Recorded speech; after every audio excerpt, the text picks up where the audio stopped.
Jejak Patih Kebo Iwa di Bedek. Tempat tidurnya sepanjang 500 meter. Siapa yang tidak tahu akan kemasyhuran Mahapatih nan sakti pada masa pemerintahan Raja Bedahulu, Patih Kebo Iwa. Patih asal belah Patuh Gianyar. Beliau sempat berkelana ke berbagai wilayah di Bali dalam masa perjuangannya untuk melindungi Bali, termasuk ke desa Pakraman Beda, desa Bongan Tabanan, Pura Puseh lan Balai Agung. Desa Pakraman Beda memang tak jauh berbeda dari Pura Kayangan 3 lainnya. Namun ketika kita memasuki areal pura, terlebih dahulu kita akan disambut oleh bangunan Balai Agung yang sangat panjang. Bahkan menurut salah satu babat, Balai Agung Beda merupakan satu dari 2 Balai Agung terbesar di Bali. Yang pertama ada di Taro, Gianyar, dan kedua di Bedek. Kedua Balai Agung tersebut juga memiliki keterkaitan karena sama-sama berhubungan dengan Patih Kebo Iwa, di mana masyarakat mempercayai bahwa Balai Agung tersebut dulunya merupakan tempat tidur dari Patih Kebo Iwa. Balai Agung Bedek sendiri berukuran sepanjang 26 meter dengan lebar 7 meter. Namun menurut kepercayaan masyarakat, Balai Agung yang konon katanya adalah tempat tidur Patih Kebo Iwa sebenarnya dibangun sepanjang 500 meter hingga melewati Sungai Tukat Yeh Empas yang ada di barat pura. Apalagi setelah ditemukannya bekas pilar Balai Agung di barat sungai tersebut. Jadi dipercaya bahwa Balai Agung ini dahulu kala itu panjangnya mencapai 500 meter. Melewati Tukat Yeh Empas karena ditemukan bekas sandi atau pilar bangunan di barat sungai. Terang prajuru adat Beda, Ai Gusti Nyoman Wirata 75 kepada Bali Express Jawa Pos Group.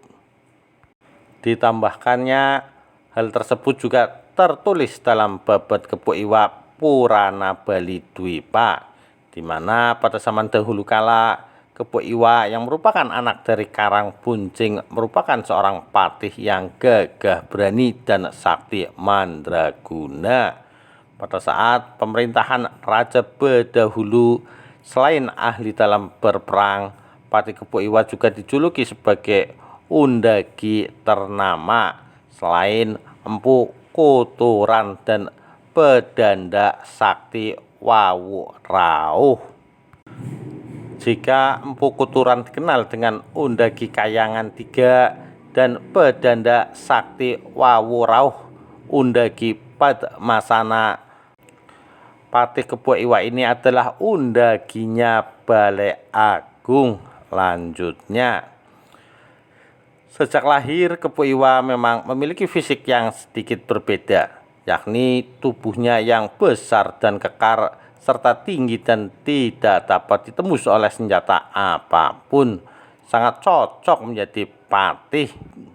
Kesaktian Patih Kebo Iwa yang digunakan untuk melindungi Bali itu pun nyaris tak bisa dikalahkan oleh Patih Gajah Mada dari Mojopahit yang ingin membuat Bali tunduk sebagai wujud sumpah palapanya. Karena Gajah Mada tidak bisa menundukkan Kebo Iwa, maka Mojopahit mulai melakukan serangan pada abad ke-13, ungkap Wirata. Sebagai seorang patih, Kebo Iwa kemudian berangkat ke selatan dengan membawa sekitar 800 pasukan untuk menghalau serangan Mojopahit, sehingga tibalah Kebo Iwa di wilayah desa Pakraman Beda. Tetapi saat itu belum bernama desa Pakraman Beda, sambungnya. Dengan mengerahkan seluruh kekuatannya, Kebo Iwa dan pasukannya pun membangun benteng-benteng pertahanan yang disebut bedug, yang digadang-gadang menjadi asal mula nama desa Pakraman Beda. Selain benteng, Kebo Iwa juga membuat tempat peristirahatan. Tempat peristirahatan inilah yang menjadi Balai Agung Desa Pakraman Bede, tegasnya. Pembuatan Balai Agung tersebut oleh Kebo Iwa menggunakan kayu-kayu yang terdampar di pesisir pantai selatan Tabanan. Saat itu ada banjir dan badai besar. Jadi kayu-kayu besar dari Jembaran hanyut dan terdampar di pesisir pantai selatan. Itulah yang digunakan untuk membangun tempat peristirahatan Kebo Iwa bersama 800 pasukannya, tandasnya.